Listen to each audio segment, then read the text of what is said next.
fue una ciudad ofrenda. ¿Por qué? Porque en muy poco tiempo hacen una ofrenda a la cultura, al conocimiento, a la magia, a la historia importantísima. La gente se acostumbra a separar las culturas y decir los mexicas, los olmecas, los toltecas. No, es toda una síntesis cultural que viene a ofrendarse en el término de un sol, en el término de un ciclo solar maravilloso, que es el ciclo del águila. Hola a todos, es un gusto presentarles nuestra invitada. Bueno, tenemos a Mayra Armijo y la maestra Marisela Ugalde. Maestra, es un honor tenerla como nuestra primera invitada en esta serie de entrevistas que haremos a personas tan dignas de nuestra cultura ancestral como lo es usted.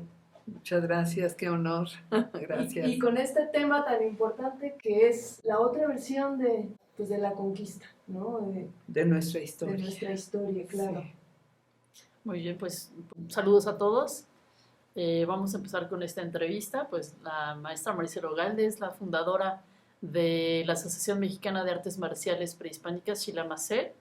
Es creadora y fundadora de un sistema de arte marcial mexicano llamado Xilam, y tiene por experiencia personal, o sea, en carne viva, y además por estudio, pues una visión de la tradición diferente a la que hemos escuchado de la academia, de los libros, de las escuelas, ¿no? Como habíamos comentado o hemos comentado en otros videos, pues la idea es dar otra visión de la historia, otra visión de nuestra cultura, y tener otro concepto o explorar otros conceptos dentro de nuestra historia y nuestras raíces, nuestra identidad.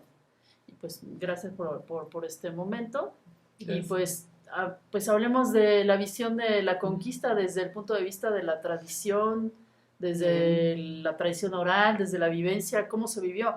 Porque de allá por acá, bueno, vinieron, nos conquistaron, nos trajeron en la 2 cultura, días, ahora sí terminó todo. Que con 3 patadas acabaron con una cultura milenaria y vinieron a educarnos y esa es la visión que tenemos y la que nos enseñan en la escuela. Lamentablemente, pues primeramente un saludo a todos los que nos están haciendo el favor de escucharnos, y a las personas que tengan esa curiosidad de saber qué pasó en este país con estas culturas maravillosas, porque no es una cultura, estamos hablando que somos un país pluricultural.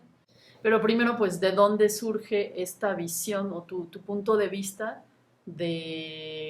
sobre el porqué de la conquista? Definitivo, pues déjenme platicarles que pues yo entro a este campo de la cultura de mi país, habiendo tenido un gran gusto, una gran pasión por las culturas orientales, por el arte marcial.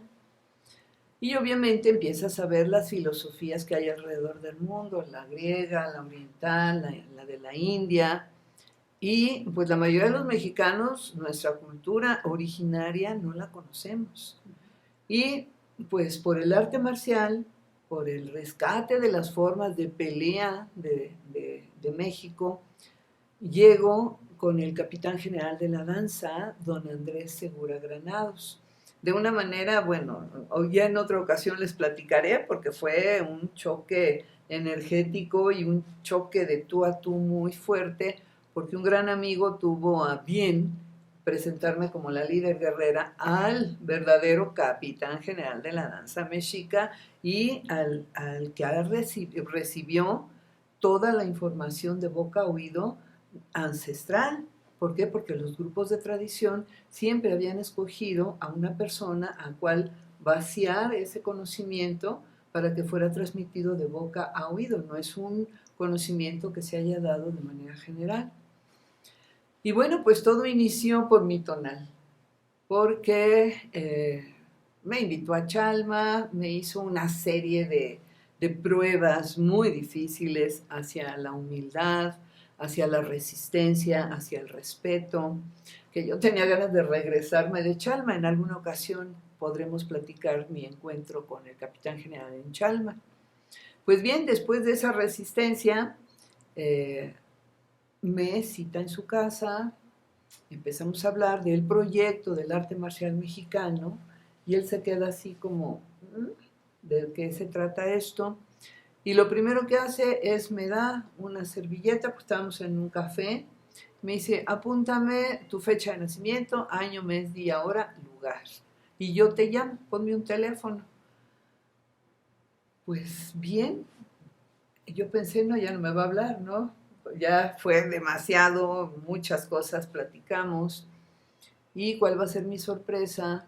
Que me habla como a la siguiente semana, me dice, te invito a desayunar en mi casa.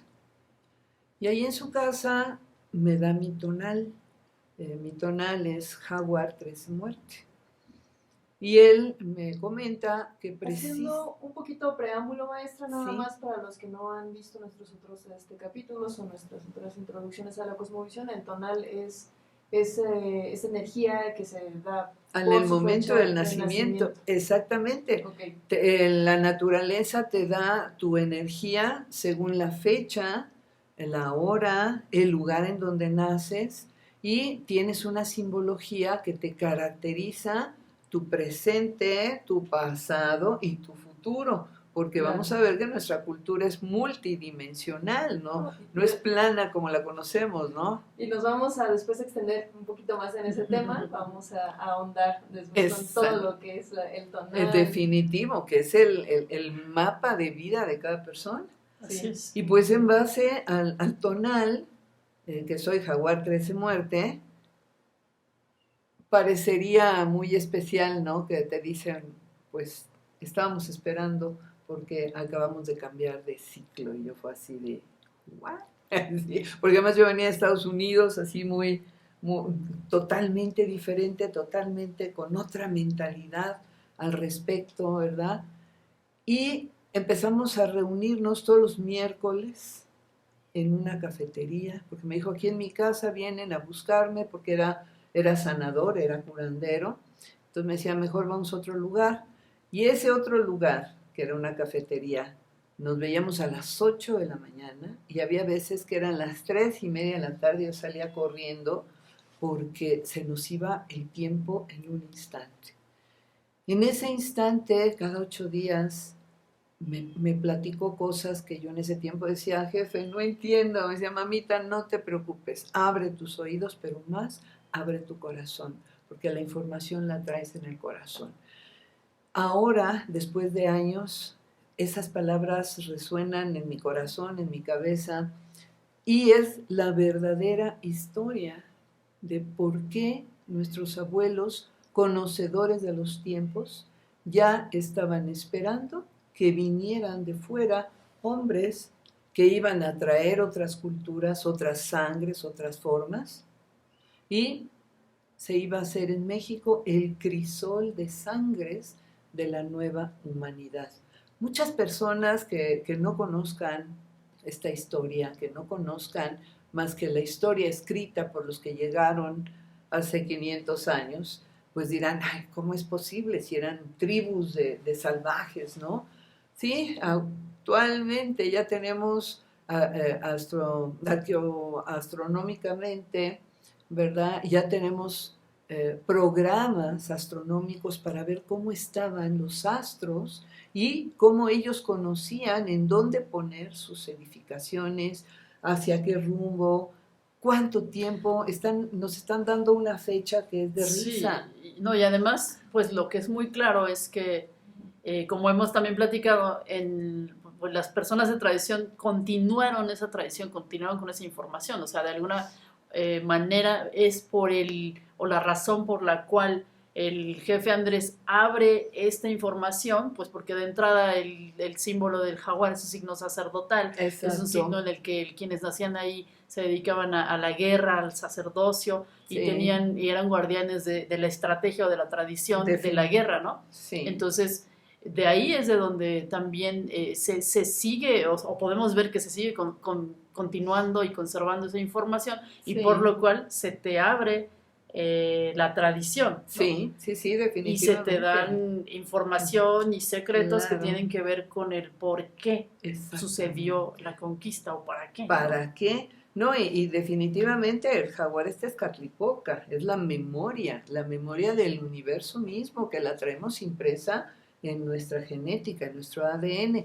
Pero aquí en este lugar cambian de ciclos, 9 periodos de 468 años, que fue el que acababa de pasar en 1989.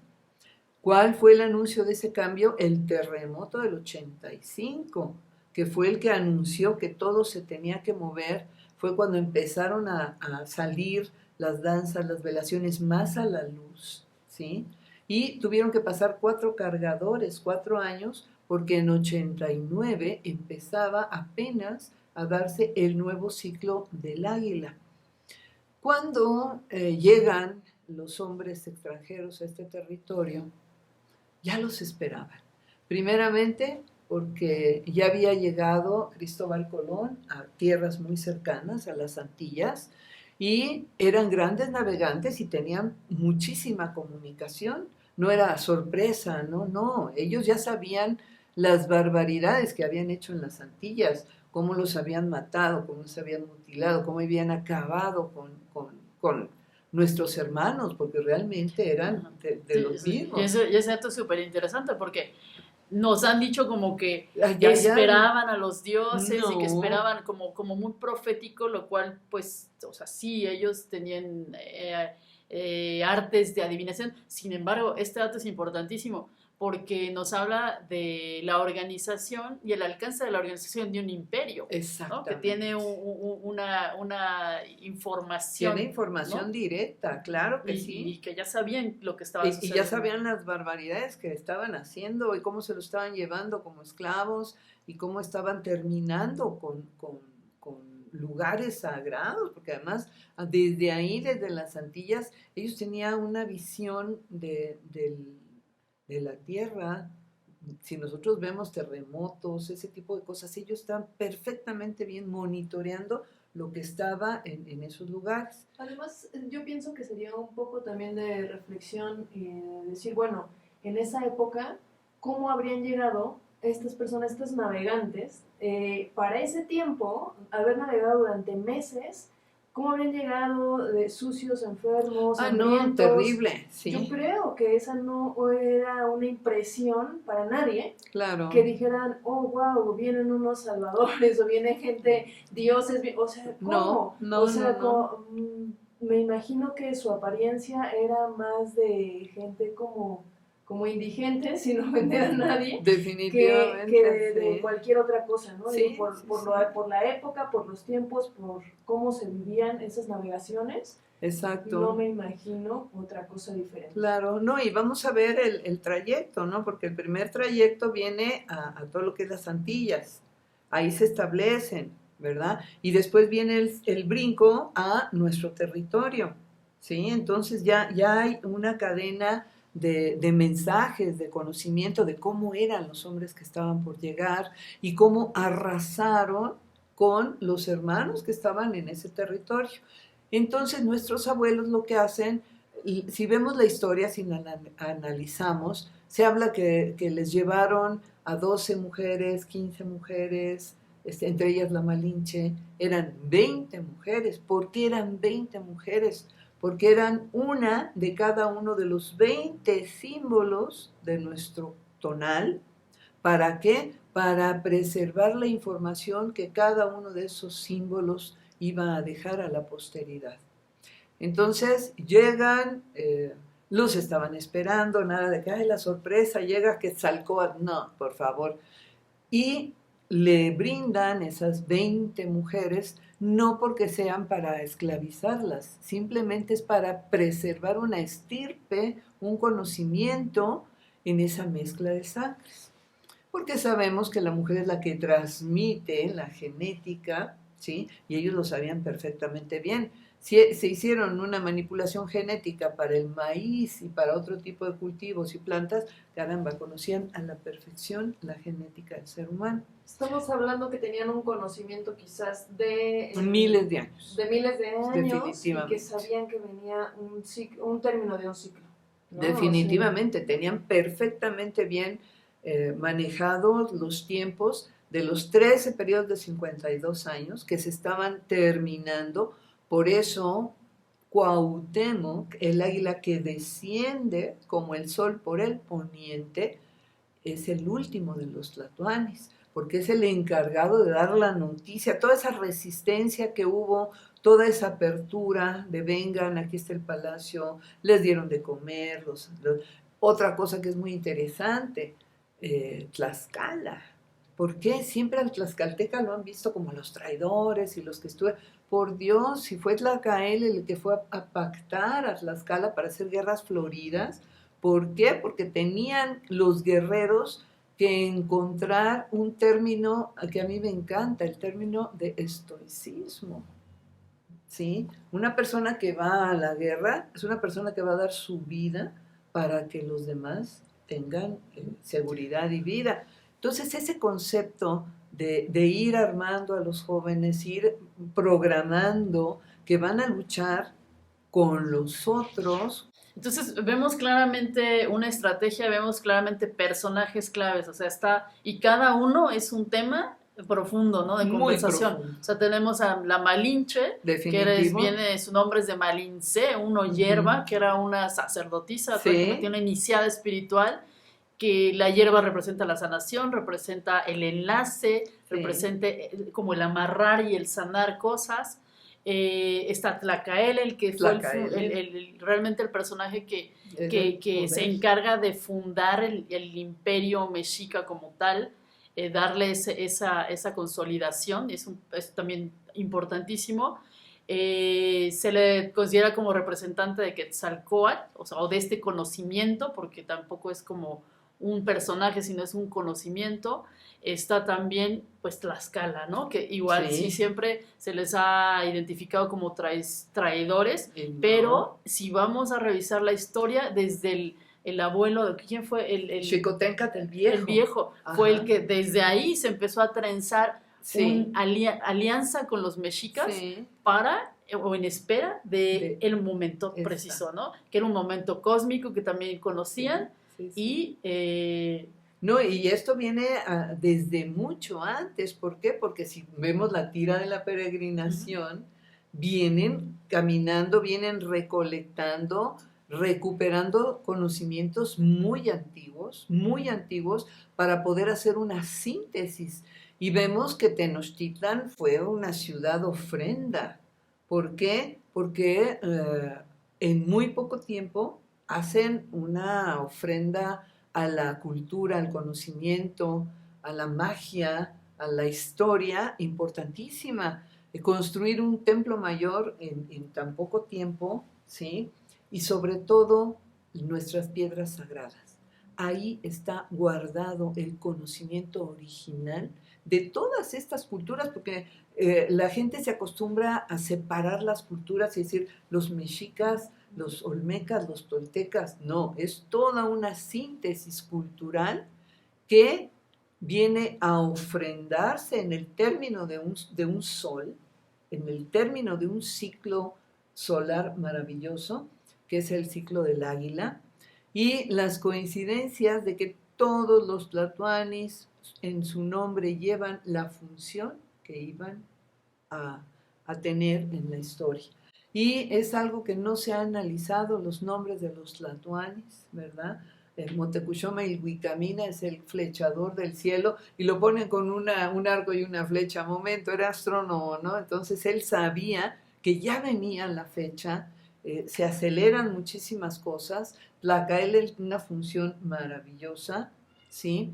Y si nosotros vemos por qué Cuitláhuac, que ahora le han querido cambiar el nombre a Cuautláhuac, ¿verdad? Y no, es Cuitláhuac, que viene de excreción, de excremento. Pero ¿de qué muere Cuitláhuac? De viruela, que es una excreción de las cosas. Sí, definitivamente ellos tenían un conocimiento como proféticos, de acuerdo al nacimiento de las personas y de acuerdo al nombre que les daban. Definitivamente. Y entonces, yendo como en ese momento, o sea, ya había una estrategia, ya tenían ese conocimiento, y cómo se dieron las cosas, o qué fue lo que hicieron en la tradición para preparar ese momento. Fue algo muy fuerte porque ellos sabían, los gobernantes, los sacerdotes y los altos mandos guerreros, esto no fue un conocimiento general, sino fue una estrategia tomada por los gobernantes, por los tlatoanis, por la casa de gobierno. Ellos ya sabían que iban a pasar y no podían dar esa noticia a todo el pueblo, como pasa muchas veces ahora. Y lo que hacen es preparar a ese grupo que se va a quedar, que es muy fuerte, a ese grupo de sabios, de guerreros, se quedan como albañiles para destruir sus propios templos y construir las casonas coloniales, ¿sí? Y yo me imagino esos guerreros poderosos, preparados, sabios, tratados como peones. ¿Y por qué permitieron eso? Porque en las noches ellos, sus piedras sagradas, las metían abajo de las iglesias, de las casonas que tenían que construir para los que llegaron. Y todo eso se concentra en un lugar maravilloso que por nombre lleva el barrio Bravo de Tepito. Donde ahí pues precisamente está la cultura o la sangre guerrera, La ¿no? sangre guerrera. De hecho, Cuauhtémoc, cuando sale de lo que ahora es la iglesia de la Conchita, pero que antes era un bastión guerrero, y de ahí sale atuendado.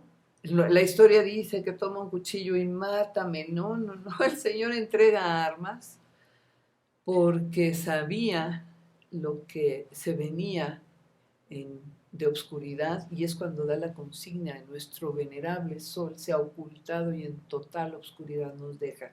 Ellos sabían que iban a pasar 9 periodos de obscuridad, pero no hay coincidencias, porque esos 9 periodos, así como las mujeres gestan en 9 periodos para dar una vida nueva, nuestra cultura sabía que en la oscuridad, ¿verdad?, de la sangre, de los vientres de las mujeres, se iba a gestar una nueva cultura. Por eso son los 9 periodos de 52 años. Las mujeres somos jaguars. ¿Por qué? Porque traemos la memoria ancestral, la memoria de dar vida, la memoria del cosmos para poder dar vida a las nuevas humanidades. Y pues eran las mujeres las encargadas de mezclar sangres para dar vida a lo que nosotros somos ahora como mexicanos. Es una estrategia de gestación. Pero también dentro de, o sea, en ese transcurso, obviamente, bueno, eran una cultura guerrera. Ajá. ¿Hubo batallas? Sí, hubo batallas definitivamente. Eran batallas, ¿qué les diré? Por ejemplo, tenían ellos en determinado momento que tener tiempos para todo. No era de que llegaron y toma y ya está. No, ellos tenían que esperar un tiempo. Por eso Cuauhtémoc entrega armas.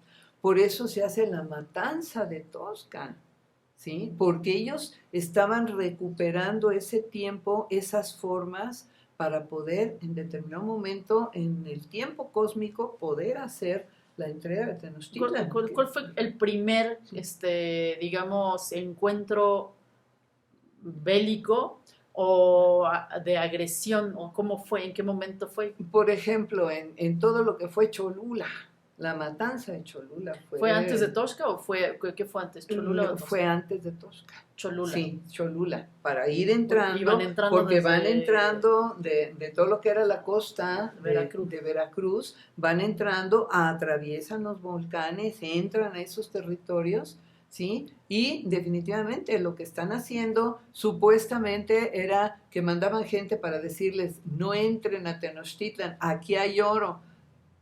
Estimulaban la era misión. Más bien como una carnada, ¿no? Exactamente. Vengan para acá. Y les mandaban los dirigieron en puntos específicos. En puntos específicos, ¿verdad? ¿Para qué? Pues para jalarlos hacia Tenochtitlan.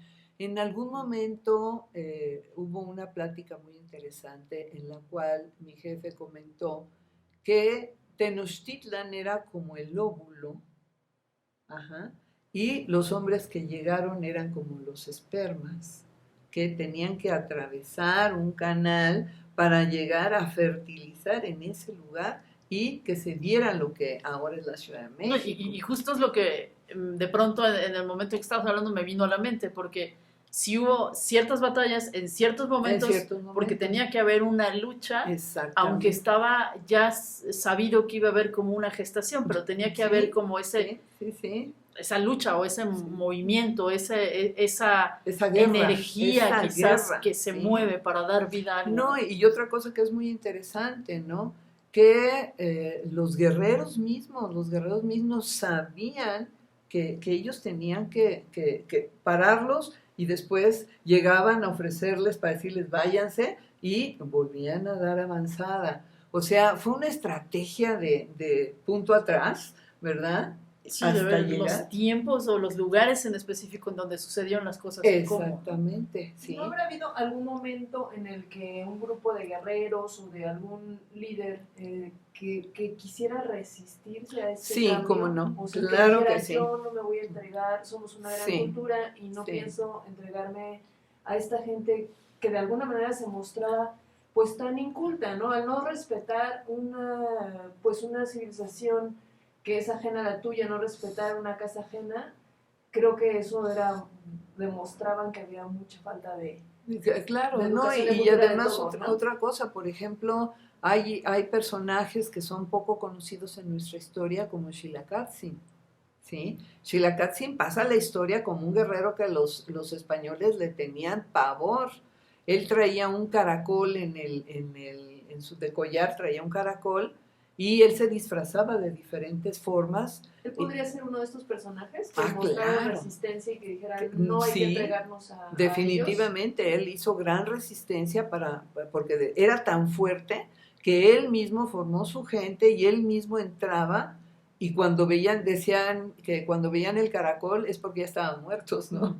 O sea, era un personaje que lamentablemente está desconocido para la mayoría de los mexicanos, y es un héroe que su honor, su fuerza estuvo siempre en contra de esta invasión, que la sabiduría de nuestros abuelos, eso me encanta, era como una visita nupcial.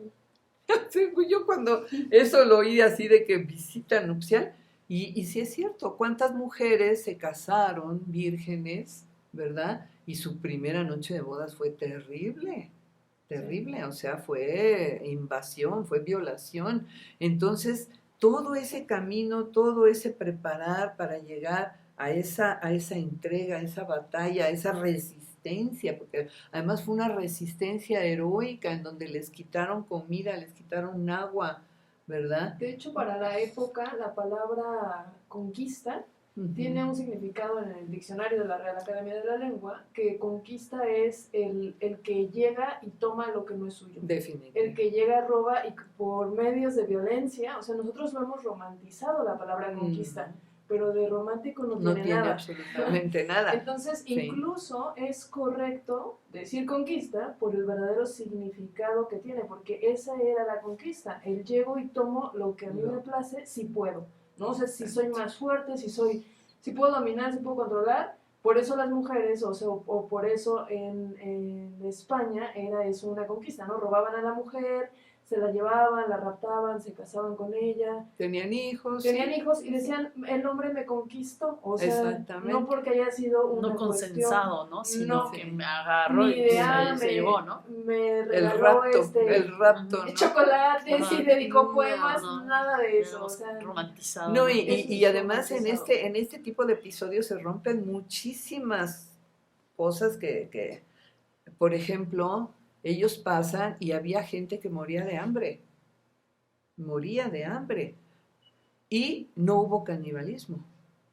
Y decían, no, eran caníbales, y hacían pozole con, caramba, me estoy muriendo de hambre y soy caníbal, y veo, pues no se mueren de hambre. Sí, porque estuvieron sitiados, ¿no? O sea, también nos cuentan la conquista como express, ¿no? Casi llegaron en una semana y en 2-3 días ya llegaron. Y no, es todo un proceso. E incluso también los tiempos deben ser importantes. Ah, claro, las fechas calendáricas son importantes, porque todo está regido por fechas calendáricas y además con unas distancias calendáricas precisas. Y todo eso lo manejaron con este tipo de batallas, con este tipo de apoyos para que lleguen, y luego se detienen, ¿verdad? Y vienen y otra vez les muestran. Y además también, ¿no? O sea, sabemos que las alianzas entre pueblos, entre regiones, a nivel mundial, pues era por medio del casamiento, por medio de la mezcla de distintas culturas, ¿no? Entonces, es como la preparación de una mezcla para algo nuevo, y además también tenemos el conocimiento, que obviamente si conocían de los tiempos, programaban los nacimientos de ciertas personas, pues cómo no iban a programar el nacimiento de una nueva generación, nación, de un nuevo imperio, de un nuevo sol, porque sabían que los imperios tenían un nacimiento, un esplendor y un decaimiento, ¿no? Y entonces es fundar como un nuevo imperio. Exactamente, que definitivamente cuando nosotros en determinado momento, en los años 80, ¿verdad? Que se empieza a dar todo este movimiento, pues yo hago la analogía de un nido de un águila, ¿no? A la hora de que se abre el huevo y sale un polluelo ahí todo pelón con las plumas y picote, ¿verdad? Dando de alaridos. Y de primera mano de los guardianes de este conocimiento, de esta tradición, ¿qué más te dijeron al respecto? Bien, pues lo que nos han dejado y que sigue vigente, por ejemplo, lo podemos ver en Templo Mayor, es cómo ellos estaban orientados, norte, sur, oriente, poniente. Esa es la base, el Olin, ¿sí? Los pasos solares, o sea, somos una cultura cósmica, una cultura solar. Y el Atlachinoli, el agua y el fuego, que aparece en infinidad de glifos en la piedra de la fundación de Tenochtitlan. En la parte de abajo está el Atlachinoli, ¿sí? En la página del Códice Mendocino, el águila tiene el Atlachinoli. ¿Por qué es la guerra? No es la unión de los contrarios para un nuevo elemento como es el vapor en determinado momento, que es el que movió durante muchos años la industria del vapor. ¿Qué es el vapor para ellos? Lo que va a hacer que se mueva para darle la vuelta al nuevo tiempo. Es una transmutación, ¿no? Exactamente. O sea, bueno, Miquisli es cambio, transformación, transmutación, que fue precisamente lo que ellos sabían que iba a llegar este ciclo de 13 muerte. La muerte es cambio, transformación, transmutación, para que entre el ciclo del 13, que son los 13 periodos de 52 años, que es el periodo del águila. Entonces hablamos de un periodo de 9, que es gestación, los 9 meses, los 260 días, y un periodo de 13 movimientos o de 13 etapas, que tiene que ver con el sol, con los cielos, ¿no? El inframundo y el cielo. Y en ese proceso una transmutación, o sea, una unión de opuestos. Exacto. Que genera una alquimia que hace una transmutación para generar otra cosa. Es como una evolución, ¿no? Como una... lo dijiste exacto, es una evolución. Y que lamentablemente hay un dato muy interesante sobre Sagún. Sagún entendió perfectamente bien el proceso y omitió muchísimas cosas. ¿Y por qué? Por ejemplo, el concepto de Tezcatlipoca lo entendió con una claridad que dijo, no, mejor ni lo tomamos, porque Tezcatlipoca en la forma de pensamiento, pues es todo. Es la memoria del universo. Mejor decimos que es el diablo. Exactamente, exactamente. Y hace una omisión intencional para decir que Tezcatlipoca es el demonio. Entonces, tenemos que ver eso. Bien, y ese conocimiento de Tezcatlipoca es muchísimo más profundo de lo que ahora se ha manejado. Y, por ejemplo, mi jefe me hablaba de Iztlacoyuqui, ¿sí? Que es el cuchillo torcido de obsidiana. Para nuestros abuelos, para nuestros antepasados, la obsidiana era la memoria, ¿sí? Y Tezcatlipoca es la memoria. A la hora que se manifiesta este personaje, Iztacoyuqui, ¿sí? Y se manifiesta Yayauqui Tezcatlipoca, el contrario, el enemigo, el mexicano se convierte en su propio enemigo y en el enemigo del otro. ¿Por qué? Porque se tuerce su memoria. Y muchas personalidades ahora que han escrito libros y son bestsellers y que tienen cantidad de seguidores historiadores, ¿verdad? Pues manejan la historia tradicional escrita por lo que interpretaron los frailes, que traían una concepción totalmente diferente. Y el verdadero conocimiento, como sabían que iba a pasar todo este periodo de parto, no lo han hablado. Y algo bien interesante, porque esto mismo nos podría ser una referencia de un bucle en el tiempo o de un bucle cósmico, de ir como a la región más oscura, más fría, más alejada de la luz. Y como sería como el máximo o el punto máximo del periodo de gestación o de una oscuridad total para de ahí resurgir. ¿No? Resurgir, y es lo que precisamente esta cultura ha atravesado por ese periodo oscuro. Ya estamos en pleno nacimiento y ahorita es cuando se tienen que empezar a dar este tipo de conceptos para que el mexicano deje de ser el enemigo del propio mexicano y su enemigo propio. Porque vemos personas que prefieren decir soy hindú a decir soy indio, o prefieren decir soy oriental a decir soy mexicano. Claro, buscan sus raíces de españoles, de franceses, de italianos, de lo que sea, antes de buscar una raíz de qué raíz tengo, ¿no? Tarahumara, Tarasca, no sé, algo local, no se busca, no se lo piensa, niegan, le dan la vuelta. O sea, es de generaciones, no que maestra, o sea, son muchas generaciones que yo creo que desde que estábamos en tiempos de la colonia, que había tanto desprecio, tanta marginación, la gente empezaba a negar su raíz, su origen, que era de aquí local, y a buscarle... No, y hay una cosa que es muy interesante, ¿por qué? Porque esa mezcla de sangre se hizo en base de hombres extranjeros con mujeres indígenas. Sí, no fueron las mujeres las que vinieron a violar a los hombres. Definitivamente no, pero hubo un proceso en los hombres muy especial.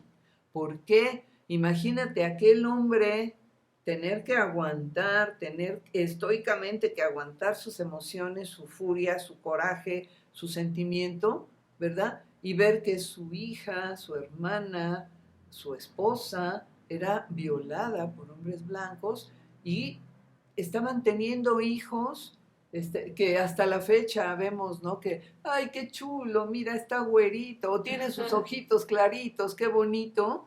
Entonces hubo un fenómeno ahí muy especial entre los hombres que empezaron a tener coraje a las mujeres. Y tenían el coraje al amo porque había el derecho de pernada, ¿verdad? Ya estamos hablando de muchos años después, ¿sí? De que al tener ese derecho de pernada vemos una novela que se llama Pedro Páramo, en el cual el amo era el papá de la mayoría de los niños y todos eran sus pero además, pero además estamos hablando de que es un proceso planetario. Todo el planeta fue una época de conquistas, de guerras, de mezclas, pero que incluso... invasión y sumisión. Ajá. Sí. Pero sí podemos ver una diferencia. O sea, aquí hubo una preparación. Aquí hubo una estrategia de guerra en el tiempo. Porque en otros hay muchos culturas que se extinguieron.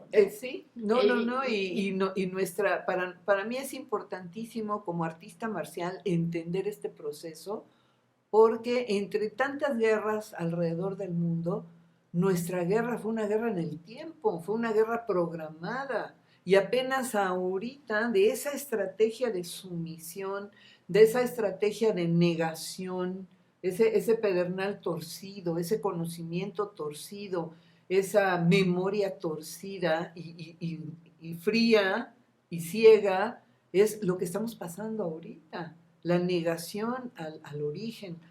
Prefieren decir soy de cualquier lugar y no decir soy de Tlaxcala o soy de Michoacán, ¿sí? Y ahorita precisamente es cuando se está quitando esa venda de los ojos y estamos viendo que nuestra cultura es una cultura Magnífica. maravillosa, con una sabiduría que hasta la fecha, personalidades, no sé, como César Morlán, que está así, él es ingeniero y él entró a esto por la exactitud de los tiempos, y ha habido cantidad de personas que se han metido a proyectos en la NASA y dicen, no, es que la cultura, que los tiempos están manejados de manera exacta. El viaje de nuestro sistema solar por toda la galaxia es perfecto. O sea, ninguna otra cultura lo ha manejado así. Y lo que nosotros, como mexicanos, yo soy mexicana. Yo ya nací en este tiempo y mi cultura es para mí lo máximo. Sí, claro. Tenemos mucho conocimiento tal vez de nuestra parte paterna, me gustaría decirlo así, que es esta parte occidental europea, pero de la materna, la raíz, la local, la de aquí, no sabemos. Entonces, creo que por eso es la importancia de programas como estos, de estas entrevistas, maestra, porque podemos difundir un poco la otra versión, ¿no? A mí no me gustaría que nadie hablara mal de mi mamá y dijera que fue una salvaje, una ignorante, y que mi papá era un santo, que vino a salvarla, que la vino a sacar, cuando no es cierto, ¿no? No es cierto. Los amo a los dos, estoy aquí gracias a los dos. Exacto. Pero honor a quien honor merece. Sí. Entonces no podemos seguir dejando que esta historia se cuente a partir de lo que frailes, Cortés, quien sea, escribía cosas, barbaridades, también con fines, un poquito de interés de corona española, mándame dinero. Exacto. Porque estos son unos salvajes. No, y además otra cosa, tener el permiso de la iglesia de robar, porque Claro. lo que vinieron a hacer aquí fue un robo. Sí, y si hablaban de la verdad, y si hablaban que aquí había cultura, civilización, había avance, había cosas que se podían incluso intercambiar de conocimiento, no les hubieran dado el chance ni la economía, o sea, los recursos Sí, no, para que siguieran ellos teniendo armamento, teniendo cosas, claro, ¿no? Para seguir no, y algo que también es muy importante es la lengua. Por ejemplo, Malintzin, ¿verdad? Hablaba maya y hablaba algo de náhuatl. O sea, no era una lengua muy bien interpretada, y ella, con la inteligencia impresionante que tenía, pudo poder hacer esa estrategia para poder transmitir lo que ella quería transmitir, porque eso es bien importante. Ella muchas cosas también las omitió para poder llegar hasta donde tenía que llegar. Era una mujer preparada, ¿sí? Sí, pues hay muchas, ahora sí que muchas historias dentro de la historia, muchas versiones. Es importante conocer como varios puntos de vista sobre un hecho. Sí. También me parece incluso muy interesante o significativo que incluso todavía lo que en la actualidad vivimos como mexicanos, incluso pues el machismo, ¿no? Exacto. O toda esta cuestión hacia la agresión hacia la mujer, pues viene también de esto, ¿no? Viene de una frustración, sí, de tener que bajar las armas, de tener que rendirte, de tener que soportar una imposición total. Sí, y entonces hay una frustración, una agresión que tiene que trabajarse, exacto, que tiene que sanarse. Es ese pedernal torcido, es ese cuchillo de obsidiana que se está auto lastimando. Uh-huh. Y es lo que está pasando en este tiempo, y este tipo de apertura, este tipo de programas, que en determinado momento podamos hablar libremente de lo que está guardado. Por ejemplo, el reportaje que hace muchos años fue lo primero que empezaron a abrir de Él es Dios, del jefe Andrés Segura. ¿Por qué esos hombres dicen Él es Dios, Él es Dios? ¿De dónde sacan eso de que Él es Dios? Y, por ejemplo, mi jefe siempre decía, todos somos más iguales, merecedores, porque traemos la chispa divina que hizo caminar la vida en el vientre de nuestra madre y que sigue haciendo caminar el corazón. Y en el corazón habita Dios, por eso Él es Dios. ¡Ay, te quedas así! No, para mí fueron cosas porque yo vengo de una familia católica, ¿sí? Y a la hora que me encuentro con este tipo de maseguales, y no eran la última, eran los últimos del escalón, eran los pobres, los miserables, no. Mi jefe decía, todos somos maseguales, porque todos merecimos nacer. Los que nacieron son maseguales. Y nacieron italianos, franceses, ingleses, todos nacimos. La vida, ¿no? La vida es masegualistli, Ajá, la más vida iguales. es el tener El vida, merecimiento. es el merecimiento a la vida. Entonces, ese tipo de conceptos no fueron ni entendidos ni manejados. Sí, claro. Sí. Que hoy en día sería algo que nos enriquecería mucho, ¿no? Como filosofía de vida, como algo que nos engrandece, porque aquí no estamos tratando de evangelizar, ni No, mucho para menos, nada, ni criticar para la nada. religión de nadie. Aquí Al contrario. respetamos mucho justo las creencias y la fe de todo el mundo, pero sí es importante saber desde dónde venía el entendimiento, la cosmovisión, la forma de ser, y por qué hay cosas que pueden ser tan simplemente falsas o que causan risa cuando leemos de historiadores, porque dices, esto es totalmente incongruente con lo que ellos pensaban, vivían. Sí, entre el ocultamiento de las cosas, Sí. entre el por diversas justificaciones, y son intencionales entre la todas. malinterpretación y entre el querer como igual también, ¿no? Porque también era un pensamiento totalmente distinto. Entonces es como, lo entiendo desde mi visión, desde mi punto de vista y entonces lo interpreto así, Exacto. ¿no?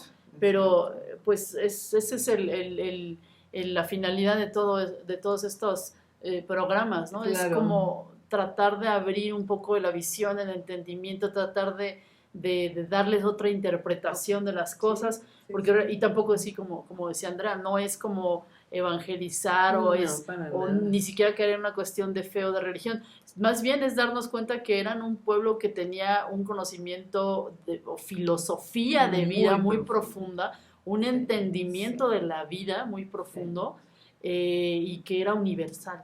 Claro, no, y además vamos a ver que desde Bernal Díaz del Castillo pone la verdadera historia de México. Entonces todo el mundo dice, mi historia es la verdadera. No, la historia es la visión que cada una de las personas tiene sobre un suceso, ¿sí? Ahora, cuando nosotros vemos el suceso narrado por personas que ni siquiera lo entendían, no podemos hablar que es de la verdadera historia. Cuando nosotros vemos que hay grupos que han guardado profundo conocimiento, por ejemplo, los concheros. ¿A qué se debe la concha? ¿Por qué la concha? ¿Qué les quitaron el huehuet? ¿Qué les quitaron el teponazli? ¿Pero por qué utilizan la concha? ¿Por qué sus cantos? Porque son vibraciones. O sea, ellos tenían el concepto de vibración perfectamente bien identificado, ¿sí? Por eso vemos que los cuerpos, los edificios antiguos, tú haces una palmada o gritas y se repite como si fuera el canto del quetzal, porque ellos sabían perfectamente bien el rebote de las energías, ¿sí? La luz, cómo entra a la atmósfera, en dónde identificar, hacían unas ventanitas, pues saben que cuando el sol salía ahí, no era casualidad, y están hablando que lo hicieron con 2 palitos cruzados y con eso ya hacían. Por favor, es un conocimiento mucho, mucho más profundo, y si nosotros como mexicanos no nos atrevemos a buscar y a entender este conocimiento, nos falta un buen rato para poder entrar a esa claridad, a esa fuerza solar que todos traemos en el corazón. No, y todavía aún para ir más atrás, ¿no?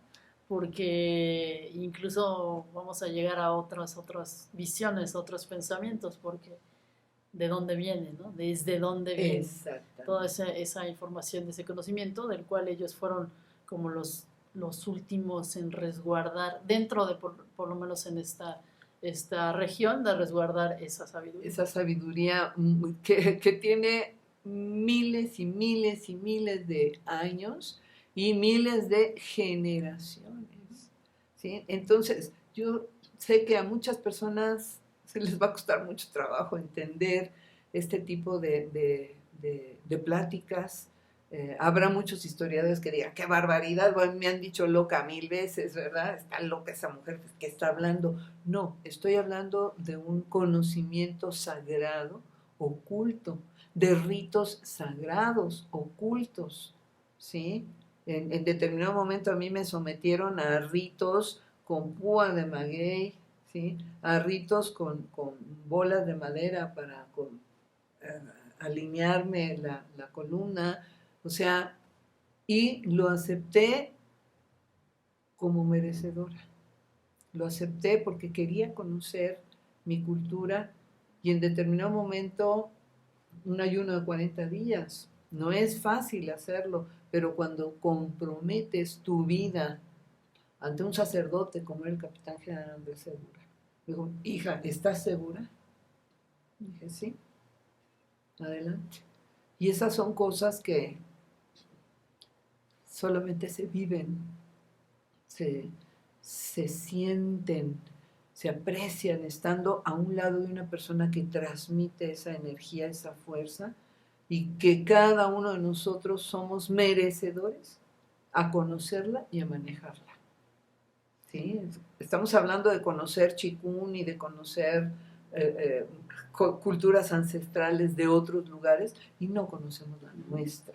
Y me gustaría retomar algo que dijiste al inicio que es muy importante, el cómo Tenochtitlan se ofrendó, ¿no? Tenochtitlan, porque recordemos pues la filosofía de Nezahualcóyotl, el flor y el canto, Sí. La fragilidad de la vida o la brevedad de la vida, pero que sin embargo, como una flor, hay que dar el máximo y lo mejor de uno, ¿no? O sea, la Sí. flor nos brinda su color más brillante, su aroma más preciado, y aunque dure un día o unos cuantos días, da lo máximo de sí. Y eso es también una pues enseñanza de vida, ¿no? Del dar siempre el máximo de uno mismo en la vida. Sí, sí, sí, eso queda clarísimo y es una invitación a los hermanos, a los mexicanos, que sepan que este es el nuevo tiempo, el nuevo sol, nuestro sol está saliendo y nos va a alumbrar a esta cultura maravillosa. Así es que por favor siéntanse orgullosos de decir soy mexicano. Siéntanse orgullosos de ese pelo negro, lacio. Luego les digo que los morenos son tan horribles que hay camas de bronceado, ¿verdad? y tratamos de ir a broncearnos. Estamos en el momento de aquella raza síntesis de la cual se hablaba, porque México fue el crisol en donde vinieron infinidad de razas, ¿verdad? A formar a la nueva humanidad. Y la nueva humanidad estamos a punto de trascender en amor, ¿verdad? En respeto a la madre tierra, en respeto a la vida, que es el merecimiento. Así es que siéntanse merecedores a la cultura que tienen, siéntanse merecedores al territorio que sin distinción con ninguna. No hay fronteras de nombres, de que estamos en Canadá o en Salvador. Es la madre tierra, es la que nos protege, la que nos lleva de viaje por el universo y la que nos da abundancia a todos sin distinción cual ninguna. Así es que estamos en este nuevo tiempo. Aprendan que un poquito de tierra en una maceta de barro con una semillita y agua al sol, ahí está el alimento. Sí. Muchas gracias, Sí. maestra. Pues justo creo que con esto podríamos cerrar perfectamente porque va mucho con nuestra frase de nuestra comunidad, de nuestro programa, que es dignificamos nuestra identidad y crecemos como humanidad. Maravilloso. Entonces, pues bueno, creo que estamos totalmente de acuerdo y vamos en ese camino. Agradecemos mucho por su invitación a toda nuestra audiencia. Y pues bueno, esperemos tenerla en una siguiente entrevista, alguna ocasión o algún curso que sabemos que tiene mucha información que compartir. Y bueno, ya lo estaremos después programando si nos da como ese gusto y ese honor. Claro que sí, va a ser un gran gusto y a los hermanos hay mucha información, muchísima, y ustedes la traen en el corazón. Muchas gracias, Mayra. Gracias. Nos vemos en la próxima, amigos. Y que nuestro sol sea muy brillante. Gracias.